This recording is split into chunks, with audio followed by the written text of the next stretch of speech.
Hello, Will.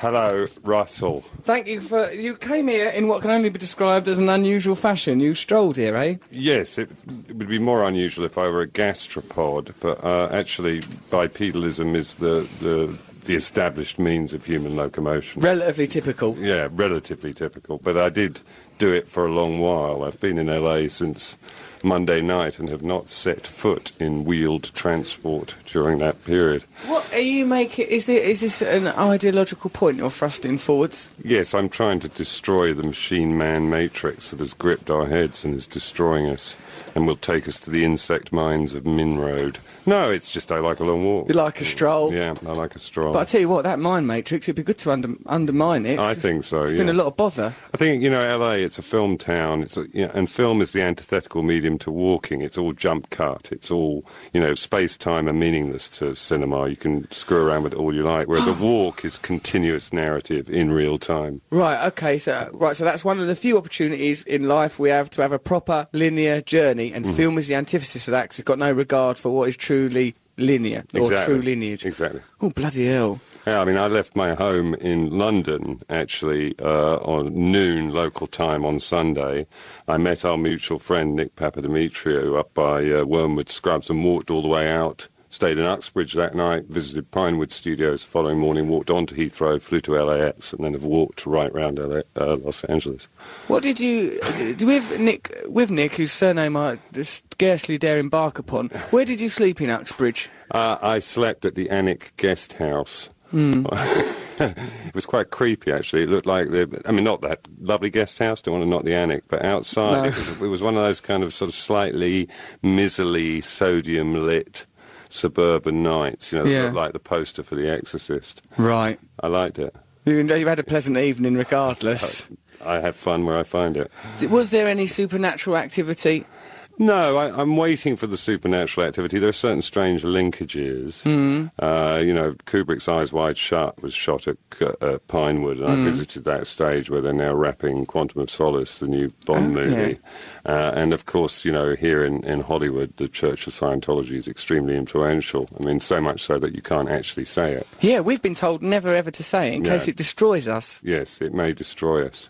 And that'd be awful, just by uttering a word to destroy yourself like that. The thing that may not be named, that is a church. It's a bit like Tinkerbell, of course. If you don't believe in fairies, you do them a terrible disservice by bumping them off. Well, I like to think of myself as a kind of middle-aged male Tinkerbell. That's how you're coming across. Yeah. The minute you tippy-toed across the threshold into the studio, I thought, hello, we've got a right fairy here. Well, I may look like this, but inside I am a pink fluffy girl in a pink fluffy world. You know what, Will? I encountered you once before, several years ago, probably about 5 or 6 years, 7 maybe years ago. It was at a Clerkenwell book fair or something like that, or some sort of literary festival. I see you there. I was impressed with you on accounts of Shooting Stars, not on account of anything you'd have written. I'd have gone, I see him off Shooting Stars. What I'd done as a heroin addict at the time is I made much of... You were in a pub in Clerkenwell, and I thought, there's Will Self over there. And I did need tinfoil anyway to smoke some heroin, but I thought... Will Self will know what I'm doing here, so I'll make much of acquiring this tinfoil from the bar staff. I did exactly that. I was like, can I get some tinfoil? Okay. Thinking like maybe that Will Self will notice this and take an interest in me. The whole event, there was not a flicker of interest. Really? Then or now. Well, I'm sorry about that. I thought perhaps you might save me. I thought you might reach out and say, I think that it was a cry for help in a way. Well, if I had known, I probably would have tried to reach out and save you because, I'm a recovering addict myself and, addiction sucks. It's a bit of a bore, isn't it? Yeah, it's a terrible bore. Ain't you cross-addicted off into strolling everywhere, don't you suppose?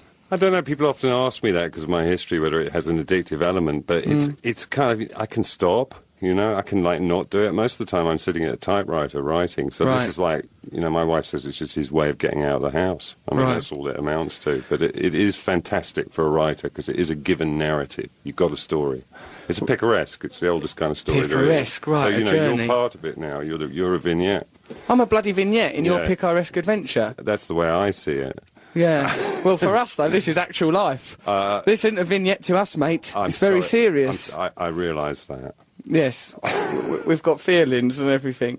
So I've got these are things that I've wanted to ask you about for some time. Matt might pipe up at some point. Do you want to pipe up, or are you like just going to say corpuscular? Yeah? That's one of your favourite words. He's been boasting about knowing that all morning. It's a lovely word. I mean, especially if you're a bat or an owl. Right, because of its twilight connotations, of which I recently learned off of my co-op He thought it was something to do with blood. Yeah, well, it sounds like corpuscular. Yeah, no, it's fair enough. I mean, that's not an unreasonable stab at a derivation, is it? No, it's not an unreasonable stab. What would be and also be a reasonable stab would be one right between the eyes of him over there trying to belittle me in this fashion. Yeah, Will, you know, didn't you have Dennis Nilsson as a dole officer or something? Yeah, I did, yeah. Oh, tell us about that. What was he like? Well, when I first left university back in the early 80s, he worked in professional, what was then called, if you had a degree and you were on the dole, you went along to something called professional and executive recruitment. Right. You know, gone are the days. And he was the guy who ran it at Kentish Town Job Centre. But it was just signing on for the qualified. That's all it really was. Well, he interviewed me. One of my friends who also signed on with professional executive recruitment did get invited out for a drink. I know, which is deeply creepy. And I've always, as a result, been slightly fixated by the Nilsson killings. It's interesting that you mention it. Yeah. Because I've just finished a story, in fact, and I often use Melrose Avenue, which was one of the locations where he lived off the Kilburn High Road, as one of the locations in my stories. So it's interesting you should bring that up. It struck deep. Did it? Yeah, well, because the killings were all going on at that time, and when I read Brian Master's book, excellent book, probably the best serial killer book ever written, Killing for Company, about the Nilsson killings, I realised how tightly he was in that neck of the woods. You know, he lived in Cranley Gardens over in Highgate. He lived in Melrose Avenue off the Kilburn High Road. He'd worked in Kentish Town, and it was kind of my manor. And it was sort of really quite freaky to think that this was going on in that way. Well, it altered your perception of that area, did it? Well, I mean, my perception of life in general and things was pretty minatory and kind of nasty, but it definitely thickened that up and gave it a certain vibe. And that period was dark for me anyway in the early 80s. So. Why do you think that serial killers are fascinating? I think that they represent such a kind of eruption of, kind of do what thou wilt is the whole of the law, that they kind of... That's Alistair Crowley, isn't it, Will? It is, yeah. I think, they are a manifestation of evil. I'm not sort of afraid of calling it that. But I think that they are fascinating to people because they represent a paradigm of doing whatever you want, and in this case it's particularly horrible things. But I think people are always taken by the idea of, being able to do whatever you want. So, right, that's our fixation with it, is that innately we could all think, I could do a series of killings, but... In part, but it's also, it's like readers' wives, why do men send pictures of their wives, showing off their jacksies into magazines? It's actually because it's the thing they most fear, is their wife being unfaithful to them. So it's a kind of magical thought thing, and I think the whole serial killer obsession is similar. I think people like to describe and present to themselves that thing that they most fear, almost to render it inert psychically in that way. I see, yeah, making it more palatable and tangible. Yeah, with my stand-up comedy, I'm always harping on about terrible things that happen to me, and by putting them into a comedic context, they have less potency. Yeah, it's a form of catharsis. It's cathartic. Yeah, I was with your landlord, actually, last night, and...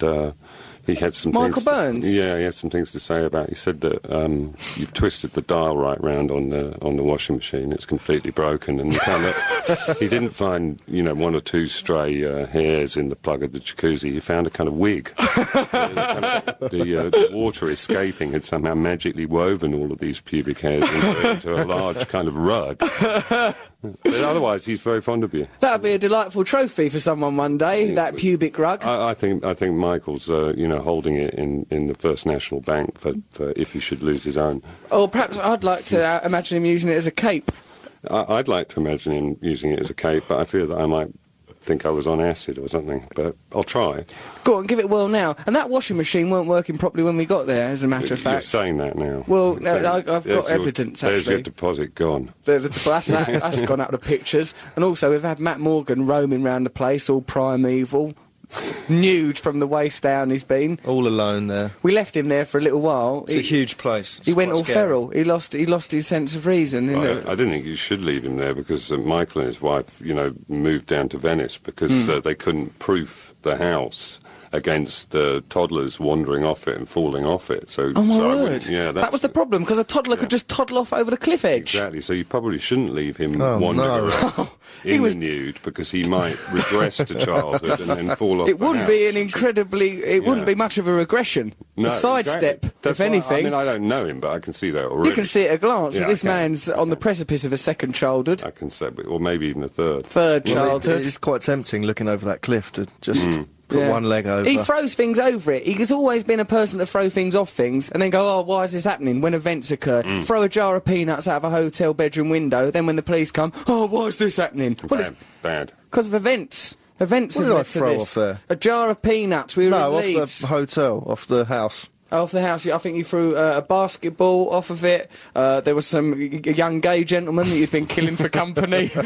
Killing for company, that's an odd way to get company, because once you killed someone, what company are they? I mean, they're just a cadaver in your fridge. Yeah, but, read the Master's book. I mean, it is uber creepy, actually, Russell. I'm not sure if you really want to get into it. It's not... Mind you, this is going out late. What is it? It's 8 hours later in England. It's very late now. It's past everyone's bedtime. If you're up listening to this, you deserve to be corrupted. Well, he hung on to them, didn't he? He hung on to them for a while and gave them a cuddle. Oh, really? Give him a little cuddle? Quite a few days.